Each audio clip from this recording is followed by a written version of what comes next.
বলাইয়ের দাহকার্য সম্পাদন করিয়া বিপিন রাত্রি দুপুরের পর বাড়ি আসিল। বাড়ি শুদ্ধ সবাই চিৎকার করিয়া কাঁদিয়া উঠিল। ওপাড়া হইতে কৃষ্ণলাল চক্রবর্তী আসিয়া অনেকক্ষণ হইতে বসিয়াছিলেন। বিপিনের মাকে নানা রকম বুঝাইতেছিলেন। তিনি বুঝিলেন এ সময় সান্ত্বনা দেওয়া বৃথা, সুতরাং হুকা হাতে রোয়াকের এক পাশে গিয়া দাঁড়াইলেন। বিপিন বলিল, কাকা কখন এলেন? তামাক পেয়েছেন? আর বাবা তামাক তো আছেই। এখন যে বিপদে পড়ে গেলে তা থেকে সামলে উঠলেই বাঁচি। বৌদিদিকে বোঝাচ্ছি সেই সন্ধে থেকে। উনি মা, ওর কষ্ট তো চোখে দেখা যায় না। এসো বাবা। পরে বিপিনের চোখে জল পড়িতে দেখিয়া বলিলেন, আহা আহা, তুমি অধৈর্য হলে চলবে কেন বাবা? এদের এখন তোমাকেই ঠান্ডা করতে হবে, বোঝাতে হবে। বৌদিদি, বৌমা, বিনা, তোমাকে দেখে ওরা বুক বাঁধবে। তোমার চোখের জল পড়লে কি চলে? এমন সময় আরও 2-5 জন প্রতিবেশী আসিয়া উঠানে দাঁড়াইলেন। একজন ঘরের মধ্যে ঢুকিয়া বিপিনের মাকে বোঝাইতে গেলেন। একজন বিপিনের হাত ধরিয়া পাশের ঘরে লইয়া গিয়া বসাইলেন। রাত অনেক হয়েছে, শুয়ে পড়ো সব। সকলেরই শরীর খারাপ, কেঁদে কেটে আর কি হবে বলো বাবা? যা হবার তা হয়ে গেল, সবই তার খেলা। দুনিয়াটাই এই রকম বাবা। আজ আমার, কাল আর একজনের পালা, শুয়ে পড়ো। কৃষ্ণলাল চক্রবর্তী রাত্রি এখানেই কাটাইবেন। ইহারা একা থাকিবে তাহা হয় না। আজ রাত্রে অন্তত বাড়িতে অন্য কেহ থাকা খুব দরকার। বিপিন সারা রাত্রি ঘুমাইতে পারিল না। কৃষ্ণলালের সঙ্গে কথাবার্তায় রাত কাটিয়া গেল। কৃষ্ণলাল বলিলেন, তুমি কদিনের ছুটি নিয়ে এসেছো বাবাজি? আগে ছুটি তো নয়, রানাঘাট কোর্টে এসেছিলাম কাজে। সেখান থেকে বাড়ি এলাম একদিনের জন্যে। তারপর তো বলাইয়ের অসুখ ক্রমেই বেড়ে উঠল। আর যাই কি করে, আটকে পড়লাম। তবে জমিদার বাবুকে চিঠি লিখে সব জানিয়েছি, একথাও লিখে দেব কাল। এখন ধরুন এদের ফেলে হঠাৎ কি করে বাড়ি থেকে যাই। মায়ের এই অবস্থা, আমি কাছে থাকলেও একটা সান্ত্বনা।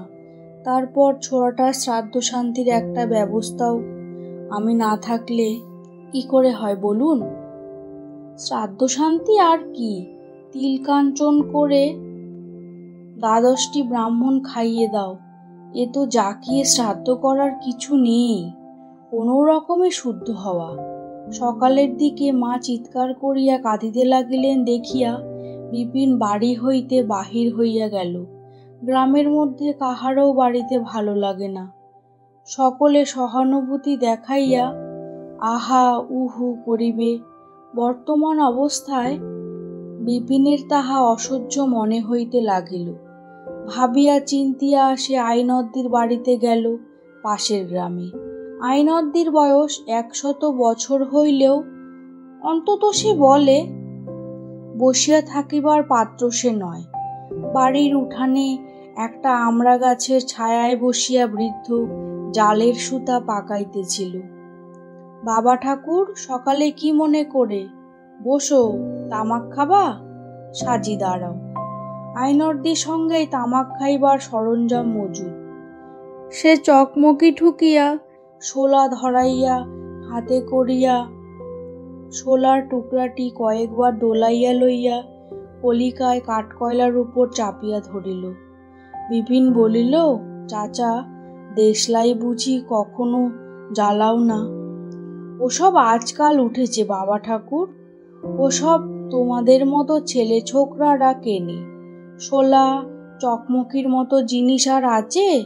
আপনি ভালো হয়ে বসো। সেকালের 2-1 গল্প করি শোনো। ওই যে দেখছো অশ্বত্থ গাছ, ওর পাশের জমিটার নাম ছিল ফাঁসিতলার মাঠ। নীলকুঠির আমলে ওখানে লোকের ফাঁসি হতো। আমার জ্ঞানে আমি ফাঁসি হতে দেখেছি। তুমি আজ বলছো দিশলাইয়ের কথা। দিশলাই ছিল কোথায় তখন? তুষের আর ঘুঁটের আগুন মাগিনরা মালসায় পুড়ে রেখে দিত ঘরে, আর পাকাটির মুখে গন্ধক মাখিয়ে এক আটি করে রেখে দিত মালসার পাশে। এই ছিল সেকালের দিশলাই বাবা ঠাকুর। তবে তামাক খাতি ছোলা চকমকি রেওয়াজ ছিল।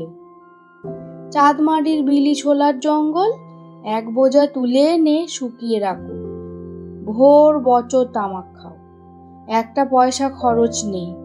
আর এখন একটা দিশলাই 1 পয়সা, একটা দিশলাই 1.5 পয়সা। কথা শেষ করিয়া অবজ্ঞাপূর্ণ দৃষ্টিতে আইনব্দি একবার চারিদিকে চাহিয়া লইয়া জোরে জোরে তামাক টানিতে লাগিল। বিপিন বলিল, আচ্ছা চাচা, তুমি তো অনেক মন্তর জানো, মানুষ মলে তাকে এনে দেখাতে পারো। আইনদ্দির বিপিনের হাতে কলিকা দিয়া বলিল, ধরো, একটা ছোলা ফুটো করে তোমায় হুঁকো বানিয়ে দিই। মন্তর অনেক জানি বাবা ঠাকুর, তোমার বাপ মায়ের আশীর্বাদে। শূন্য ভরে উড়ে যাব, আগুন খাবো, কাটা মুন্ডু জোড়া দেব। বিপিন এই কথা অন্তত 30 বার শুনিয়াছে বৃদ্ধের মুখে। কিন্তু মরা মানুষ আনতে পারো চাচা? মলে কি মানুষ ফেরে বাবা ঠাকুর? আসমানে তারা হয়ে ফুটে থাকে, নয়তো শেয়াল কুকুর হয়ে জন্মায়। তবে একটা গল্প বলি, শোনো। ইহার পর আইনদ্দি একটা খুব বড় আজগুবি গল্প ফাঁদিল, কিন্তু বিপিনের সেদিকে মন ছিল না। সে আইনদ্দির বাড়ির উত্তরে সবিস্তৃত বেলতার মাঠ ও চাঁদমারির বিলের ধারের সবুজ পাতি ঘাসের বনের দিকে চাহিয়া অন্যমনস্ক হইয়া গেল। যখনই এখানটিতে আসিয়া বসে, তখনই তাহার মনে কেমন অদ্ভুত ধরনের সব ভাব আসিয়া জোটে। বলাই চলিয়া গেল, কত দূরে কোথায় কে জানে। সেও একদিন যাইবে, বিনাও যাইবে, মনোরমাও যাইবে, মানিও যাইবে। কেন খাটিয়া মরা, কেন দুমুঠা অন্যের জন্য অনর্থক লোকপীড়ন করিয়া পরের অভিশাপ কুড়ানো? আজ গেল বলাই, কাল তাহার পালা। একটা জিনিস তাহার মনে হইতেছে, মানি তাহার মাথায় ঢুকাইয়া দিয়াছিল, মানির নিকট এজন্য সে আজীবন কৃতজ্ঞ থাকিবে। বলাই বিনা চিকিৎসায় মারা গেল। গরিব লোক এমনি কত আছে এইসব পাড়া গায়ে, যাহারা অর্থের অভাবে রোগের চিকিৎসা করাইতে পারে না। সে ডাক্তারি বই পড়িয়া কিছু শিখিয়াছে, বাকিটা না হয় মানিকে বলিয়া তাহার দেওর বীজপুরে ডাক্তারি করে, তাহার অধীনে কিছুদিন থাকিয়া শিখিয়া লইবে। ডাক্তারিও সে করিবে, প্রজাপীড়ন কার্য তাহার দ্বারা আর চলিবে না। তাহার বাপ বিনোদ চাটুর্যে প্রজাপীড়ন করিয়া যথেষ্ট জমিজমা করিয়াছিলেন, যথেষ্ট পশার প্রতিপত্তি, যথেষ্ট খাতির। আজ সেসব কোথায় গেল? বিনোদ চাটুর্যে আজ মাত্র 17-18 বছর মারা গিয়েছেন। ইহার মধ্যেই তাহার পুত্রবধূ খাইতে পায় না, পুত্র বিনা চিকিৎসায় মারা যায়, বিধবা কন্যার সম্বন্ধে গ্রামে নানা বদনাম ওঠে। অসৎ উপায়ে উপার্জনের পয়সাই বা আজ কোথায় বা জমি জমা? মানি তাহার চক্ষু ফুটাইয়া দিয়াছে নানা দিক দিয়া। জীবনে মানিকে সে গভীর কৃতজ্ঞতার সহিত স্মরণ করিতে চায় বহুবার, সারা জীবন ধরিয়া। বিপিন উঠিল। আইনদ্দি বলিল, কি নিয়ে যাবা হাতে করে বাবা ঠাকুর? 2টো মুরগির আন্ডা নিয়ে যাবা? না, তোমরা বুঝি ও খাও না? তবে 2টো শাকের ডাঁটা নিয়ে যাও। ভালো শাকের ডাঁটা হয় বাবা ঠাকুর, সুমন্দিদের গরুর জন্যে পারতি পারল না। ও মাখন? হ্যাঁ দে, ও মাখন। বিপিন প্রভাতে রৌদ্রদীপ্ত সুবিস্তীর্ণ বেলতার মাঠের দিকে চাহিয়াছিল। চমৎকার জীবন! এইরকম বাসতলার ছায়ায়, এইরকম সকালের বাতাসে বসিয়া চুপ করিয়া মানির কথা ভাবা, কিন্তু ইহা জীবন নয়, ইহা পুরুষ মানুষের জীবন নয়। বিনোদ চাটুর্যে পুরুষ মানুষ ছিলেন। তিনি পৌরুষদীপ্ত জীবন কাটাইয়া গিয়াছেন। হৈ হৈ হল্লা, কঠিন কাজ, মামলা মোকদ্দমা, জমিদারি শাসন, দাঙ্গা হাঙ্গামা। বিপিন জানে সে এই সব কাজের উপযুক্ত নয়। সে শাসন করিতে পারে না তাহা নয়, সে দুর্বল বা ভীরু নয়, কিন্তু তাহার ধাতে সহ্য হয় না ওসব। বিশেষত মানির সংস্পর্শে আসিয়া সে আরো ভালো করিয়া এসব বুঝিয়াছে। জীবনে অনেক ভালো জিনিস আছে, ভালো বই, ভালো গান, ভালো কথা, খাওয়া দাওয়ার কথা, মামলা মোকদ্দমা বা পরচর্যা ছাড়াও আরও ভালো কথা জগতে আছে। মানি তাহাকে দেখাইয়াছে। জমিদারি শাসন ছাড়াও পুরুষ মানুষের জীবন আছে। রোগের সঙ্গে মৃত্যুর সঙ্গে নিজের দারিদ্র্যের সহিত সংগ্রাম করিয়া বড় হইতে চেষ্টা পাওয়ার পুরুষ মানুষের কাজ। একেবারে চেষ্টা করিয়া দেখিবেই সে। 3 মাস কাটিয়া গিয়াছে। এই 3 মাসের মধ্যে অনেক কিছু ঘটিয়া গেল। বিপিনকে বলাইয়ে শ্রাদ্ধ পর্যন্ত বাড়ি থাকিতে হইল। বিনার ব্যাপার একটু আশঙ্কাজনক বলিয়া মনে হইল বিপিনের কাছে। মনোরমা প্রায়ই বলে, দুজনে গোপনে দেখাশোনা এখনো করে। মনোরমা সচক্ষে দেখিয়াছে। বিনাকে বিপিন এজন্য তিরস্কার করিয়াছে, কড়া কথা শোনাইয়াছে। বিনা কাঁদিয়া ফেলে ছেলে মানুষের মতো, বলে, ওসব মিছে কথা দাদা, আমি তোমার পায়ে হাত দিয়ে বলতে পারি আমি পটলদার সঙ্গে আর দেখাই করিনি। কথার মধ্যে খানিকটা সত্য ছিল। বলাইয়ের মৃত্যুর পর বিনার ধারণা হইল পটলদার সঙ্গে গোপনে কথা বলিবার এ লোভ ভালো নয়, এসব অনাচার, বিধবা মানুষের করা উচিত নয়। যাহা তাহা সে করিতেছে বলিয়াই আজ ভাইটা মরিয়া গেল। বলাই মারা যাওয়ার 6 দিন পরে পটল একদিন তাহাদের বাড়িতে আসিল। বিনার মা বাহিরের রোয়াকে বসিয়া তাহার সহিত কথাবার্তা কহিতেছিল। বলাইয়ের মৃত্যু সংক্রান্ত কথাই বেশি। বিনা লক্ষ্য করিল কথা বলিতে বলিতে পটলদা জানালার দিকে আগ্রহ দৃষ্টিতে চাহিতেছে। অন্যবার এতক্ষণ বিনা মায়ের কাছে গিয়া দাঁড়ায়, পটলের সঙ্গে কথা শুরু করে, কিন্তু আজ সে ইচ্ছা করিয়াই যায় নাই। আর কখনো সে পটলদার সামনে বাহির হইবে না। বেড়াইতে আসিয়াছে, ভালোই, মায়ের সঙ্গে গল্প গুজব করো, চলিয়া যাও। আমার সঙ্গে তোমার কি, বাড়ির মেয়েদের সঙ্গে তোমার কি? প্রায় 1 ঘণ্টা থাকিয়া পটল যেন নিরাশ মনে চলিয়া গেল। পটল যেমন বাড়ির বাহির হইল, বিনার তখন মনে পড়িল ছাদের উপর ওবেলা বৌদিদির রাঙাপাড় শাড়িটা রৌদ্রে দেওয়া হইয়াছিল, তুলিয়া আনা হয় নাই। ছাদে উঠিয়া কাপড় তুলিতে তুলিতে সে নিজের অজ্ঞাতসারে পথের দিকে চাহিয়া রহিল। ওই তো পটলদা চলিয়া যাইতেছে, তেঁতুল গাছটার কাছে গিয়াছে। সে ছাদের উপরে দাঁড়াইয়া তাহার দিকে চাহিয়া আছে। যদি পটলদা হঠাৎ ফিরিয়া চায়, বিনা কি লজ্জায় পড়িয়া যাইবে। পটলদাকে একটা পান সাজিয়া দিলে ভালো হইত, দেওয়া উচিত ছিল। মা যেন কি, লোক বাড়িতে আসিলে তাহাকে শুধু মুখে বিদায় করিতে নাই, ইহা ভদ্রতা। তাহাকে ডাকিয়া পান সাজিয়া দিতে বলিলেই সে পান দিত। কাপড় তুলিয়া বিনা নামিয়া আসিল। তাহার মন খুব হালকা, ভালোই হইয়াছে। আজ সে বুঝিয়াছে পটলের সঙ্গে দেখা না করা এমন কঠিন কাজ নয়, ইচ্ছা করিলেই হয়। একটা কঠিন কর্তব্য সে সম্পন্ন করিয়াছে। বলাইয়ে শ্রাদ্ধ মিটিয়া গেলে পটল আর একদিন আসিল। বিনা উঠান ঝাড় দিতেছিল। মুখ তুলিয়া কে আসিতেছে দেখিয়াই সে হাতের ঝাঁটা ফেলিয়া ছুটিয়া বাড়ির মধ্যে ঢুকিল। তাহার বুকের মধ্যে যেন ঢেকির পাড় পড়িতেছে, মুখ শুকাইয়া গিয়াছে। বাড়ির মধ্যে ঢুকিয়াই মনে হইল, ছি, অমন করিয়া ছুটিয়া পলাইয়া আসা উচিত হয় নাই। পটলদা কি দেখিতে পাইয়াছে? বোধ হয় পায় নাই, কারণ তখনও সে তেঁতুলতলার মোড়ে, তেঁতুল গাছটার গুড়িটার আড়ালে। যাহা হোক, পটলদা তো বাঘ নয়, ভালুকও নয়। অমনভাবে ছুটিয়া পলাইবার মানে হয় না। সহজভাবে মায়ের সামনে গিয়া কথা বলাই তো ভালো, ব্যাপারটাকে সহজ করিয়া তোলাই ভালো। কিন্তু বিনা একদিনও বাহিরে আসিল না।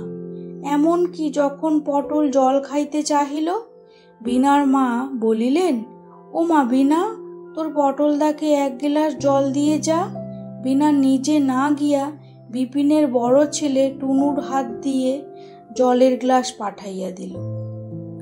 তাহার হাসি পাইতেছিল, মনে মনে ভাবিল, সব দুষ্টুমি পটলদার, জল তেষ্টা না ছাই পেয়েছে, আমি আর বুঝি নে ওসব যেন। সে যাইবে না, কখনো যাইবে না, জীবনে আর কখনো পটলদার সঙ্গে দেখা করিবে না। শেষ, সব শেষ হইয়া গিয়াছে। ইহার 5-6 দিন পরে বিনা একদিন সন্ধ্যার সময় ছাদে শুকাইতে দেওয়া মুসুরির ডাল তুলিতে গিয়াছে। ছাদের আলিশার কাছে আসিতেই দেখিতে পাইল পটলদা নিচে বাগানের কাঁঠালতলায় দাঁড়াইয়া ওপারের দিকে চাহিয়া আছে। বিনার সমস্ত শরীর দিয়া যেন কি একটা বহিয়া গেল। হঠাৎ পটলদাকে এইভাবে দেখিবে তাহা সে ভাবে নাই।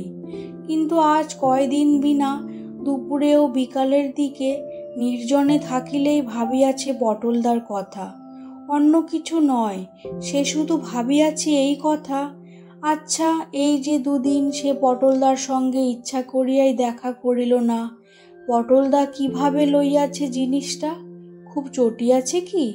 কিংবা হয়তো তাহার কথা লইয়া পটলদা আর মাথা ঘামায় না, তাহাকে মন হইতে দূর করিয়া দিয়াছে। দিয়া যদি থাকে, খুব বুদ্ধিমানের মতো কাজ করিয়াছে। পটলদা কষ্ট পায় তাহা বিনা চায় না, ভুলিয়া যাক সেই ভালো। মনে রাখিয়া যখন কষ্ট পাওয়া, ভুলিয়া যাওয়াই ভালো। দুপুরে এ কথা ভাবিয়া বিনা দেখিয়াছে বেলা যত পড়ে সে কথাই মনের মধ্যে কেমন একটা, ঠিক বেদনা বা কষ্ট বলা হয়তো চলিবে না, কিন্তু কেমন একটা কি হয়, ঠিক বলিয়া বোঝানো কঠিন। কি বলিয়া বুঝাইবে সে ভাবটা? যা হোক, যখন সেটা হয় বিশেষত সন্ধ্যার দিকে, যখন বড় তেঁতুল গাছটায় কালো কালো বাদুড়ের দল ঝাঁক বাঁধিয়া ফেরে, সন্তুদের নারকেল গাছটার মাথায় একটা নক্ষত্র ওঠে, বৌদি সাজালের মালসা হাতে গোয়াল ঘরে সাজাল দিতে ঢোকে, একটু পরে ঘুঁটের ধোঁয়ায় উঠানের পাতিলেবু তলাটা অন্ধকার হইয়া যায়, তখন ছাদের ওপর একা দাঁড়াইয়া বাঁশঝাড়ের মাথার দিকে চাহিয়া চাহিয়া বিনার যেন কান্না আসে। কোথাও কিছু যেন নাই, কোথাও কিছু নাই। এ ভাবটা সে বেশিক্ষণ মনে থাকিতে দেয় না। তখনই তাড়াতাড়ি ছাদ হইতে নিচে নামিয়া আসে। নিজের কান্নাতে নিজে লজ্জিত হয়, ভীত হয়, অথচ কাহাকেও কিছু বলিবার উপায় নাই, কাহারও নিকট একটু সান্ত্বনা পাইবার উপায় নাই। মা নয়, বৌদিদি নয়, কাহারও কাছে কিছু বলা চলিবে না। বিনা বোঝে এ তার নিজস্ব কষ্ট, অত্যন্ত গোপন জিনিস, গোপনেই সহ্য করতে হইবে। হঠাৎ এ সময় পটলদাকে এভাবে দেখিয়া বিনা যেন কেমন হইয়া গেল, তাহার মুখ দিয়া কথা বাহির হইল না। পটল গাছের গুড়িটার দিকে আর একটু হাঁটিয়া গেল, বিনার দিকে চাহিয়া একটু হাসিয়া বলিল, বিনা, আমার ওপর তোমার রাগ কিসের? বিনা এবার কথা খুঁজিয়া পাইল না, বলিল, রাগ কে বললে? 2 দিন তোমাদের বাড়ি গেলাম, বাইরে এলে না, দেখা করলে না, রাগ নয় তো কি? রাগ নয়, এমনি কাজে ব্যস্ত ছিলাম। মিথ্যে কথা, কাজে ব্যস্ত থাকলেও একটু বাইরে আসা যায় না কি? না, সত্যি বলো লক্ষ্মীটি, আমি কি দোষ করেছি? তুমি পাগল নাকি পটলদা? আচ্ছা, সন্ধেবেলায় এখানে এসেছো আবার, লোকে দেখলে কি মনে করবে? তোমায় একদিন বারণ করে দিয়েছি, মনে নেই? যাও, বাড়ি যাও। বিনা কথাটা বলিল বটে, কিন্তু তাহার মনের মধ্যে হঠাৎ একটা অদ্ভুত ধরনের আনন্দ আসিয়া জুটিয়াছে। সন্ধ্যার অন্ধকার অদ্ভুত হইয়া উঠিয়াছে, জোনাকি জ্বলা অন্ধকার, সাজালের ঘুঁটের চোখ জ্বালা করা ধোঁয়ায় ঘনীভূত অন্ধকার। তাকে কেহ চায় নাই জীবনে এমন করিয়া, সে কথা কহে নাই বলিয়া ছুটিয়া আশ্যাওরা বিচুটি বনের আগাছায় জঙ্গলের মধ্যে সাপে খায় কি ব্যাঙে খায়। সন্ধ্যার অন্ধকারে ভূতের মতো দাঁড়াইয়া থাকে নাই কখনো, কাঙালের মতো একটুখানি মিষ্ট কথার প্রত্যাশী হইয়া। বিশেষ করিয়া যখন সে তাচ্ছিল্য দেখাইয়াছে, সামনে বাহির হয় নাই, কথা কয় নাই, তাহার পরেও এক পটলদা ছাড়া। পটল মিনতির সুরে বলিল, কেন এমন করে তাড়িয়ে দেবে বিনা? আমি কি করেছি বলো?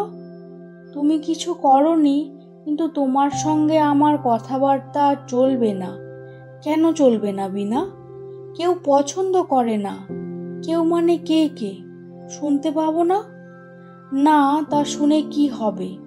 ধরো আমার বাড়ির লোক, আমি তো স্বাধীন নই। তারা যদি বারণ করেন, অসন্তুষ্ট হন, আমার তা করা উচিত নয়। তুমি আমায় ভালোবাসো না? বিনা চুপ করিয়া বসিয়া রহিল। আমার কথার উত্তর দাও বিনা। আচ্ছা পটলদা, ও কথার উত্তর শুনে লাভই বা কি? আমার আর তোমার সঙ্গে দেখা করা চলবে না। তুমি কিছু মনে করো না পটলদা, এখন বাড়ি যাও। লোকে কি মনে করবে বলো তো? সন্ধেবেলায় এখানে দাঁড়িয়ে আমার সঙ্গে কথা বলছো, দেখলে বৌদি এখনই ছাদের ওপর আসবে। তুমি যাও এখন। আচ্ছা, এখন যাচ্ছি, কাল আসবো না। পরশু আসবো না। কবে আসবো আচ্ছা তুমিই বলো বিনা। কোনো দিন না। কেন আমায় এসব কথা বলাচ্ছ পটলদা? আমি এক কথার মানুষ, যা বলেছি তা বলেছি, এখন যাও। তাড়াবার জন্যে অত ব্যস্ত কেন বিনা? যাবই তো, থাকতে আসিনি। বেশ, তাই যদি তোমার ইচ্ছে হয় তবে চললাম। এও বলে রাখছি, জীবনে আর কখনো দেখতে পাবে না। না পাই না পাবো, তা আর কি হবে? না পটলদা, আর বকিও না। কথায় কথা বাড়ে। আমি নিচে নেবে যাই, বৌদিদি কি মনে করবে কতক্ষণ ছাদের উপর এসেছি। পটল আর কোনো কথা না বলিয়া চলিয়া গেল। কিন্তু বিনা যেমন সিঁড়ির মুখে নামিতে যাইবে, দেখিল অন্ধকারের মধ্যে মনোরমা দাঁড়াইয়া আছে। বৌদিদির ভাব দেখিয়া বিনার মনে হইল সে বেশিক্ষণ আসে নাই, এবং সিঁড়িতে দাঁড়াইয়া তাহাদের শেষ কথা শুনিয়াছে। আসলে মনোরমা কিছুই শুনিতে পায় নাই, কিন্তু ছাদে উঠিবার সময় বিনা কাহার সঙ্গে সন্ধ্যাবেলা কথা কহিতেছে জানিবার জন্য সিঁড়ির মুখে অন্ধকারে দাঁড়াইয়াছিল, এবং অল্প কিছুক্ষণ দাঁড়াইবার পরেই বিনা কথা বন্ধ করিয়া তাহার সঙ্গে ধাক্কা খাইল। মনোরমা বলিল, কার সঙ্গে কথা বলছিলে ঠাকুরজি? বিনা ঝাঁজের সঙ্গে বলিল, জানি নে, সরো, রাস্তা দাও। উঠে এসে দাঁড়িয়ে তো আছো দিব্যি অন্ধকারে। বাবারে, সবাই মিলে খাও আমাকে, খেয়ে ফেলো। বলিয়া সে তরতর করিয়া নামিয়া গিয়া মায়ের ঘরে একখানা ছেঁড়া মাদুর এক কোণে পাতিয়া সোজাসুজি শুইয়া পড়িল। মনোরমা মনে মনে বড় অস্বস্তি বোধ করিল। বিনা আবার গোপনে পটলের সঙ্গে দেখাশোনা করিতেছে তাহা হইলে নিশ্চয়ই পটলও আর কাহার সঙ্গে সন্ধ্যাবেলা ছাদ হইতে চাপা সুরে কথাবার্তা বলিবে সে। ঠাকুরজির রাগের কারণই বা কি আছে তাহা সে বুঝিয়া পাইল না। সে আড়ি পাতিয়া কাহারও কথা শুনিতে যায় নাই সিঁড়ি ঘরে। কি কথা হইতেছিল, কাহার সহিত কথা হইতেছিল, তাহাও সে জানে না, তবে আন্দাজ করিয়াছিল বটে। দুশ্চিন্তায় মনোরমার রাত্রে ভালো ঘুম হইল না। ঠাকুরজি দিন কতক পটলের সামনে বাহির হইত না, তাহাতে মনোরমা খুব খুশি হইয়াছিল মনে মনে। কিন্তু এত বলার পরেও আবার যখন শুরু করিল, তাও আবার লুকাইয়া, তখন ফল ভালো হইবে না। কি করা যায়, কি করিয়া সংসারে শান্তি আনা যায়? তাহাদের বাড়িটাকে যেন অলক্ষিতে পাইয়া বসিয়াছে। দারিদ্র, রোগ, মৃত্যু, অনাচার। বিনা ঠাকুরজি যে রাগ করে, নতুবা কাল দুপুরবেলা রান্নাঘরে বসিয়া সে বেশ করিয়া বুঝাইয়া সুঝিয়া বলিতে পারে যে এসব ব্যাপারে ফল কখনো ভালো হয় না। পটল বিবাহিত লোক, তাহার স্ত্রী পুত্র বর্তমান, বিনাকে লইয়া নাচানো ছাড়া তাহার আর কি ভালো উদ্দেশ্য থাকিতে পারে? সমাজে থাকিতে হইলে সমাজ মানিয়া চলিতে হয়। বিনা বিধবা, বিশেষত ছেলে মানুষ, অনেক বুঝিয়া তাহাকে এখন সংসারে চলিতে হইবে। কিন্তু বিনা শুনিবে কি তাহার হিত উপদেশ? ইহার পর পটল আর একদিন আসিল, অমনি সন্ধ্যাবেলা, অমনি ভাবে লুকাইয়া। কিন্তু এদিন বিনা গৃহকর্মে ব্যস্ত ছিল। ছাদে যাইবার প্রয়োজন ছিল না বলিয়া যায় নাই। ছাদে গিয়াছিল মনোরমা। সিঁড়ির মুখে নামিবার সময় দেখিতে পাইল পটল কাঁঠালতলায় দাঁড়াইয়া আছে। তাহাকে দেখিয়াই পটল গুড়ির আড়ালে সরিয়া যাইবার উপক্রম করিল। একটু থতমত খাইয়া গেল। তাহাকেই বিনা বলিয়া ভুল করিয়াছিল সন্ধ্যার অন্ধকারে নাকি। মনোরমার হাসিও পাইল। ভাবিল, পোড়ার মুখো ড্যাকরার কাণ্ড দেখো, জঙ্গলের মধ্যে এই ভর সন্ধেবেলায় দাঁড়িয়ে মরছেন মশার কামড় খেয়ে। খ্যাংরা মারো মুখে। বিনাকে সে কিছুই বলিল না। নিচে নামিয়া তাহাকে চোখে চোখে রাখিল। বিনা চুপি চুপি ছাদে যায় কিনা, ওদের মধ্যে নিশ্চয় পূর্ব হইতে বলা কওয়া ছিল। রাত্রে শুইবার সময় সে কৌশল করিয়া বিনাকে কথাটা বলিল। আজ হয়েছে কি জানো ঠাকুরজি, ওপরে তো ছাদে গিয়েছি সন্ধ্যার সময়, দেখি কে একজন কাঁঠালতলায় দাঁড়িয়ে। ভালো করে চেয়ে দেখি বিনার মুখ শুকাইয়া গেল। বলিল, পটলদা? মনোরমা খিলখিল করিয়া হাসিয়া ফেলিল। হাসির ধমকে কথা উচ্চারণ করিতে না পারিয়া ঘাড় নাড়িয়া জানাইল, পটলই বটে। আমি তোমার পা ছুঁয়ে বলতে পারি বৌদি, আমি কিছুই জানিনি। বিনা কিন্তু একথা বলিতে পারিল না যে সে পটলদাকে সেদিনই আসিতে নিষেধ করিয়া দিয়াছে। সে কথা তাহার আর পটলের মধ্যে গুপ্ত থাকিবে। বাহিরের লোকের তাহা জানাইলে পটলদার অপমান হইবে। লোকের সামনে পটলদাকে সে ছোট করিতে চায় না, তাহার মন তাহাতে সায় দেয় না। কিন্তু আশ্চর্য, এত বলার পরও পটলদা আবার আসিয়াছিল। রাত্রে শুইয়া শুইয়া কতবার পটলের উপর দারুণ রাগ করিবার চেষ্টা করিল। ভারী অন্যায় পটলদা, যখন সে বারণ করিয়া দিয়াছে তখন কেন আবার দেখা করিবার চেষ্টা পাওয়া? ছি ছি, বৌদিদি না দেখিয়া যদি অন্য লোক দেখিত। পটলদার লোক ভালো নয়, ভালো লোক নয়, খারাপ চরিত্রের লোক। ভালো চরিত্রের লোক যারা, তারা এমন করে না। আচ্ছা, একটা কথা, তাহারই সঙ্গে বা পটলদা দেখা করিবার অত আগ্রহ কেন দেখায়? আরও তো কত মেয়ে আছে এই অন্ধকারে আগাছার জঙ্গলের মধ্যে দাঁড়াইয়া। সত্যি যদি সাপে কামড়াইতো, কথাটা মনে করিবার সঙ্গে সঙ্গে পটলের উপর এক প্রকার অদ্ভুত ধরনের সহানুভূতি আসিয়া জুটিল বিনার মনে। মাগো, পটলদাকে সাপে কামড়াইতো না, ভাবিতেও কষ্ট হয়। তাহারই জন্য পটলদাকে সাপে কামড়াইতো তো, আর কেহ তো তাহার জন্য ভাবে না। তাহার মুখের কথা শুনিবার অত আগ্রহ দেখায় না। সংসারে কে তাহার জন্য ভাবিয়া মরিতেছে? কোন আলো আছে তাহার জীবনে?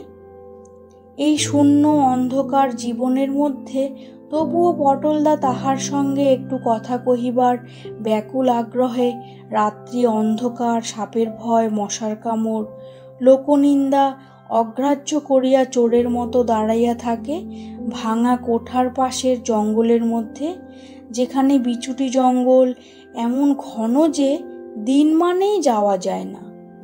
তাও দাঁড়াইয়া দাঁড়াইয়া বৃথা ফিরিয়া গেল, চোখের দেখাও তো তাহাকে দেখিতে পায় নাই। নিজের স্বামীকে বিনা মনে করিতে পারে খুব সামান্য, অস্পষ্টভাবে। 11 বৎসর বয়সে বিনার বিবাহ হয়। 1 বৎসর পরে বাপের বাড়ি থাকিতেই একদিন সে শুনিল স্বামীর মৃত্যু হইয়াছে। মনে আছে বেশ ছেলেটি, খুব অল্পদিন দেখাশোনা হইয়াছিল। কোথায় স্কুলে পড়িত, শ্বশুর শাশুড়ি তাহাকে বাড়ি বেশি দিন থাকিতে দিতেন না, স্কুল বোর্ডিংয়ে পাঠাইয়া দিতেন। সেসব আজকার কথা নয়, বিনার বয়স এখন 23-24, 12 বছর আগের কথা, স্বপ্ন হইয়া গিয়াছে। হঠাৎ বিনা দেখিল সে কাঁদিতেছে, হাঁপুস নয়নে কাঁদিতেছে। বালিশের একটা ধার একেবারে ভিজিয়া গিয়াছে চোখের জলে। দেনা জড়াইয়া গিয়াছে একরাশ। কোনো দোকানে আর ধার পাইবার জো নাই। কৃষ্ণলাল চক্রবর্তী সংসারের বন্ধু, দুবেলায় যাতায়াত করেন, খোঁজ খবর যা লইবার তিনিই লইয়া থাকেন। অন্য লোকে বড় একটা ইহাদের লইয়া মাথা ঘামায় না। সেদিন সন্ধ্যাবেলা রোয়াকে বসিয়া কথাবার্তা কহিতে কহিতে কৃষ্ণলাল বলিলেন, পলাশপুর যাবার তোমার আর দেরি কিসের হে বিপিন? বেরিয়ে পড়ো, চলে যাও এবার। তোমার দোষ, একবার বাড়ি এসে চেপে বসলে তুমি নড়তে চাও না। আপনার কাছে আর লুকাবো না কাকা, চাকুরি গিয়েছে আজ মাসখানেক হলো। অনাদিবাবু চিঠি লিখে জানিয়েছিলেন যদি আমি 1 সপ্তাহের মধ্যে না ফিরি তিনি অন্য লোক রাখতে বাধ্য হবেন। সে চিঠির উত্তর দিইনি। চিঠির উত্তর দাওনি? না খেয়ে পেয়ে কষ্ট পাচ্ছ সে ভালো খুব না? তোমার উপায় যে কি হবে আমি কিছু বুঝিনে বাপু। না শোনো, আমার মনে হয় তোমার চাকুরি এখনো যায়নি। নতুন লোক খুঁজে পাওয়া শক্তও বটে, আর বিশ্বাস যাকে তাকে করাও যায় না বটে। তুমি যাও, কাল সকালেই দুর্গা বলে বেরিয়ে পড়ো। বেরিয়ে পড়বো কাকা, তবে সেদিকে নয়, আমি ডাক্তারি করব ভেবে রেখেছি অনেক দিন। ওই সনাতনপুর, কামারগা, পিপলিপাড়া এসব অঞ্চলে ডাক্তার নেই। কে যাবে ওসব অজপাড়াগায়ে মরতে? আমি সনাতনপুরে বসবো ভেবেছি। সনাতনপুরে রামনিধি দত্ত ওখানকার মধ্যে একজন বিশিষ্ট লোক। সেখানে গিয়ে বাবার পরিচয় দিয়ে ওর গায়েই বসবো। দেখি কি হয়। জমিদারি শাসন আর প্রজা ঠেঙানো ও আর করছি নে কাকা। বলাই মারা যাওয়ার পর আমি বুঝতে পেরেছি ও কাজে সুখ নেই। আমি আর ও পথে। কৃষ্ণলাল অবাক হইয়া বলিলেন, ডাক্তারি করবে? ডাক্তারি শিখলে কোথায় তুমি যে ডাক্তারি করবে? যত বদখেয়াল কি তোমার মাথায় আসে? ডাক্তারি আমি করেছি এর আগেও, ধোপাখালির কাছারিতে বসে। আর শেখার কথা বলছেন কেন? বই পড়ে বুঝি শেখা যায় না? জমিদার বাবুর মেয়ে আমাকে কতগুলো ডাক্তারি বই দিয়েছিল, তাই পড়ে শিখেছি। সেই আমায় ডাক্তারি করতে পরামর্শ দেয় কাকা। বলেছিল তার দেওর বীজপুরে ডাক্তারি করে, তার কাছে গিয়ে শেখার ব্যবস্থা করে দেবে। ওই বলেছিল। বেশ চমৎকার মেয়ে, মনটিও খুব ভালো। আমায় বলেছিল। হঠাৎ বিপিন দেখিল মানির কথা একবার আসিয়া পড়িয়াছে যখন, তখন ওর কথাই বলিবার ঝোঁক তাহাকে পাইয়া বসিয়াছে। ডাক্তারির কথা গৌণ, মুখ্য কাজ মানির সম্বন্ধে কথা বলা কৃষ্ণ কাকার সামনে। বিপিন চুপ করিল। কৃষ্ণলাল বলিলেন, জমিদার বাবুর মেয়ে বিয়ে হয়েছে? তোমার সঙ্গে কিভাবে আলাপ? আজ্ঞে হ্যাঁ, বিয়ে হয়েছে বই কি, 22-23 বছর বয়স। আমার সঙ্গে তো ছেলেবেলা থেকেই আলাপ ছিল কি না, বাবার সঙ্গে ওদের বাড়ি ছেলেবেলায় যেতাম তখন থেকেই। আলাপ, একসঙ্গে খেলা করেছি, এখনও আমাকে যত্ন আত্তি করে বড্ড। আর কিসে আমার ভালো হবে, সর্বদা ওর সেদিকে। বিপিনের গলার সুরে কৃষ্ণলাল একটু আশ্চর্য হইয়া উহার দিকে চাহিয়াছিলেন। বিপিন আবার দেখিল সে মানির সম্বন্ধে প্রয়োজনের অতিরিক্ত কথা বলিয়া ফেলিতেছে।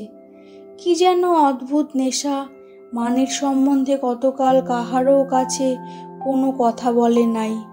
আজ যখন ঘটনাক্রমে তাহার কথা আসিয়া পড়িয়াছে, তখন আর থামিতে ইচ্ছা করে না কেন? অনবরত তাহার কথা বলিতে ইচ্ছা করে কেন? বিপিন আবার চুপ করিয়া রহিল। কৃষ্ণলাল বলিলেন, তা বেশ, তোমার সঙ্গে এবার বুঝি দেখাশুনো হয়েছিল? শ্বশুরবাড়ি থেকে এসেছিল বুঝি? না। বিপিন আর কিছু বলিবে না, সে সামলাইয়া লইয়াছে নিজেকে। কৃষ্ণলালের প্রশ্নের উত্তর সংক্ষেপে বলিল, হ্যাঁ। তাহার বুকের মধ্যে ধরাস ধরাস করিতেছে, কেমন এক প্রকারের উত্তেজনা। মানির কথা এতদিন কাহারও সহিত হয় নাই। অনেক জিনিস চাপা পড়িয়াছিল। হঠাৎ অনেক কথা, অনেক ছবি তাহার মনে পড়িয়া গেল মানির সম্বন্ধে। কান দুটা যেন গরম হইয়া উঠিয়াছে, লাল হইয়া উঠিয়াছে। কি দেখিতে, কৃষ্ণলাল কি দেখিতে পাইতেছেন? দিন 15 পরে রাত্রে একদিন মনোরমা বলিল, তোমায় তো কোনো কথা বললেই চটে যাও, কিন্তু আমার হয়েছে যত গোলমাল। ঝক্কি পোয়াচ্ছি আমি। 3 দিন কাঠা হাতে করে ওর বাড়ি থেকে চাল ধার করে আনি, তবে হাঁড়ি চড়ে। আমি মেয়ে মানুষ, কদিনই বা আমাকে লোকে দেয়। পাড়ায় আর ধার পাওয়া যাবে না, এবার বেপাড়ায় বেরুতে হবে কাল থেকে। তার কি করি, কাল থেকে তাই করব। ছেলেগুলো উপোস করবে, মা উপোস করবেন, এ তো চোখে দেখতে পারবো না। মনোরমার কথাগুলি খুব ন্যায্য বলিয়াই বোধহয় বিপিনের কাছে তিক্ত লাগে। সে ঝাঁঝের সহিত বলিল, তা এখন তোমাদের জন্যে চুরি করতে পারবো না তো? না পোষায় ভাইকে চিঠি লিখো, দিন কতক গিয়ে বাপের বাড়ি ঘুরে এসো, সোজা কথা আমার কাছে। মনোরমা কাঁদিতে লাগিল। না, বিপিনের আর সহ্য হয় না। কি যে সে করে, চাকুরি তাহার নিজের দোষে যায় নাই। বলাইয়ের অসুখ, বলাইয়ের মৃত্যু, বিনার ব্যাপার, নানা গোলযোগ, সে ইচ্ছা করিয়া চাকুরি ছাড়িয়া আসে। অথচ স্ত্রী দেখিতেছে সবটাই তাহার দোষ। রাত্রি অনেক হইয়াছে, পল্লীগ্রামের লোক সকালে সকালেই শুইয়া পড়ে, কোনো দিকে কোনো শব্দ নাই। উত্তর দিকে ভাঙা জানালাটার ধারেই তক্তপোশখানা পাতা। বিপিন উঠিয়া দালান হইতে তামাক সাজিয়া আনিয়া তক্তপোশের উপর বসিয়া জানালা দিয়া বাহিরের দিকে চাহিয়া হুঁকা টানিতে লাগিল। জানালার বাহিরে কোঠার গায়ে লাগানো ছোট্ট তরকারির ক্ষেত। বলাই গত চৈত্র মাসে কুমড়া পুঁতিয়াছিল, এখন খুব বড় গাছ হইয়া অনেকখানি জায়গা জুড়িয়া লইয়াছে বাগানে। তরকারির ক্ষেতের উপর তাহাদের কাঁঠাল গাছ, তারপর রাস্তা, রাস্তার ওপারে নবীন বাড়ুজ্যের বাঁশঝাড় ও গোহাল। ঘন ঠাসবুনানি কালো অন্ধকার বাঁশঝাড়ের সর্বাঙ্গে অসংখ্য জোনাকি জ্বলিতেছে। মনোরমার উপর তাহার সহানুভূতি হইল। বেচারি অবস্থাপন্ন গৃহস্থ ঘরের মেয়ে, তাহাদের বাড়িতে অনেক আশা করিয়াই উহার জ্যাঠামশাই বিবাহ দিয়াছিলেন। এখন খাইতে পায় না পেট ভরিয়া দুবেলা। পাড়ার কোথাও সে বাহির হয় না। সমবয়সী বৌঝিয়ের সঙ্গে কমই মেশে, কারণ গরিব বলিয়াও বটে এবং বিনার ব্যাপার লইয়াও বটে। নানা অপ্রীতিকর কথা শুনিতে হয় বলিয়া সে কোথাও বড় একটা যায় না, ঘরের কাজ লইয়াই থাকে। বিপিন বলিল, কেঁদো না, বলি শোনো। মনোরমা কথা কহিল না, আঁচল দিয়া চোখ মুছিতে লাগিল। আধময়লা শাড়ির আঁচলটা মাদুর হইতে খানিকটা মেঝের উপর লুটাইতেছে। সত্যই কষ্ট হয় দেখিলে। শোনো, আমি কাল কি পরশু বাড়ি থেকে যাই, পিপলিপাড়া গিয়ে ডাক্তারি করব ভেবেছি। তুমি কি বলো? পিপলিপাড়া বেশ গা, চাষিবাসী লোক অনেক, হয়তো কিছু কিছু পাবো। তুমি কি বলো?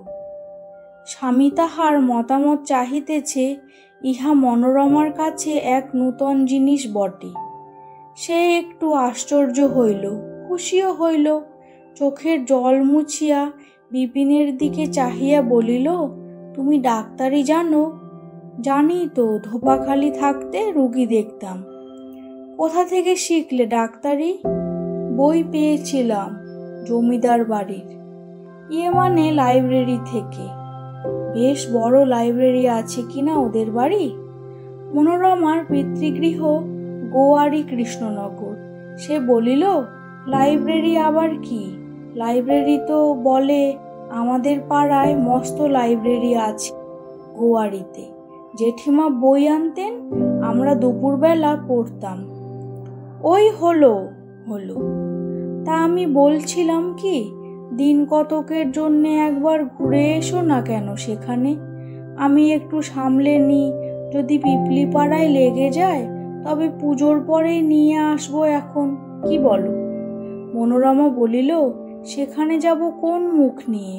নিজের বাবা মা থাকলে অন্য কথা ছিল। জ্যাঠামশাই বিয়ের সময় যা দিয়েছিলেন তুমি তা ঘুচিয়েছ। শুধু গায়ে শুধু হাতে তাদের সেখানে গিয়ে দাঁড়াবো যে? তারা হলো বড় লোক, দুই জ্যাঠতুতো বোন স্কুল কলেজে পড়ে। বৌদিদিরা বড় লোকের মেয়ে। তারা মুখে কিছু না বললেও মনে মনে হাসে। তার চেয়ে না খেয়ে এখানে পচে মরি সেও ভালো। যুক্তি অকাট্য। ইহার উপর বিপিন কিছু বলিতে পারিল না। বলিল, তা নয় মনোরমা, আমি ডাক্তারিতে বসলে আজই যে হুড় করে টাকা ঘরে আসবে তা তো নয়। দুদিন একটু আমায় নির্ভাবনায় থাকতে না দিলে আমি কি তোমাদের ব্রহ্মডাঙ্গায় ফেলে রেখে গিয়ে কি সোয়াস্তি পাবো? তাই বলছিলাম। মনোরমা বলিল, তুমি এসো গিয়ে, আমাদের ভাবনা আমরা ভাবব। ঠিক? সে ভার নেবে তো? না নিয়ে উপায় কি বলো? দিন 4-5 পরে বিপিন ছোট্ট একটি টিনের সুটকেস হাতে করিয়া পিপলিপাড়া রামনিধি দত্ত মহাশয়ের বহির্বাটিতে আসিয়া উপস্থিত হইল। বেলা প্রায় 12টা। সকালে বাড়ি হইতে বাহির হইয়া হাঁটিতে হাঁটিতে আসিয়াছি। পায়ে 1 পা ধুলা, গায়ের কামিজটি ঘামে ভিজিয়া গিয়াছি। রামনিধি দত্তের বাড়ি দেখিয়া সে কিছু হতাশ হইল। ভাঙা পুরানো কোঠাবাড়ি, বহুকাল মেরামত হয় নাই। কার্নিশে স্থানে স্থানে বট অশ্বত্থের চারা গজাইয়াছে। আর কি ভয়ানক জঙ্গল গ্রামটিতে! শুধু আমের বাগান আর ঘন নিবিড় বাঁশবন। দত্ত মহাশয়কে পূর্বে সে একখানা চিঠি লিখিয়াছিল, তিনি বিপিনকে আসিতেও লিখিয়াছিলেন। তবুও নতুন অচেনা জায়গায় বসিয়া বিপিনের কেমন বাধো বাধো ঠেকিতে লাগিল।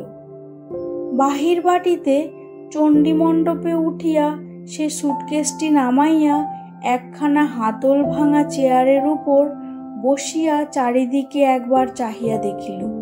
চণ্ডীমণ্ডপটি সেকালের, দেখিলেই বোঝা যায়। নিম কাঠের বড় কড়ি হইতে একটা কাঠের বিড়াল ঝুলিতেছে। সেকালের অনেক চণ্ডীমণ্ডপে এরকম বিড়াল কিংবা বাদর ঝুলিতে বিপিন দেখিয়াছি। একদিকে রাশিকৃত বিচালি, অন্যদিকে একখানা তক্তপোষের ওপর একটা পুরনো সব বিছানা। ঘরের মেঝেতে এক স্থানে তামাক খাইবার উপকরণ, টিকে, তামাক, হুকা, কলিকা। ইহা ব্যতীত অন্য কোনো আসবাব চণ্ডীমণ্ডপে নাই। রামনিধি দত্ত খবর পাইয়া বাহিরে আসিয়া বলিলেন, আপনি ডাক্তারবাবু? ব্রাহ্মণের চরণে প্রণাম, আসুন আসুন, বড় কষ্ট হয়েছে এই রোদ্দুরে। বৃদ্ধ বিবেচক লোক। অল্প কিছুক্ষণ কথা বলিবার পর তিনি বলিলেন, আপনি বসুন, আমি জল পাঠিয়ে দিই হাত পা ধোবার। জামা খুলে একটু বিশ্রাম করুন, তারপরেই পাশেই নদী। ওই বাঁশঝাড়টার পাশ দিয়ে রাস্তা, নিয়ে আসবেন এখন, তেল পাঠিয়ে দিচ্ছি। স্নান করিতে গিয়া নদীর অবস্থা দেখিয়া বিপিন প্রমাদ গণিল। কচুরিপানার দামে স্নানের ঘাটের জল পর্যন্ত এমন ছাইয়া ফেলিয়াছে যে জল দেখাই যায় না। জল রাঙা, স্নান করিয়া উঠিলে গা চুলকায়। কোনো রকমে স্নান সারিয়া সে ফিরিল।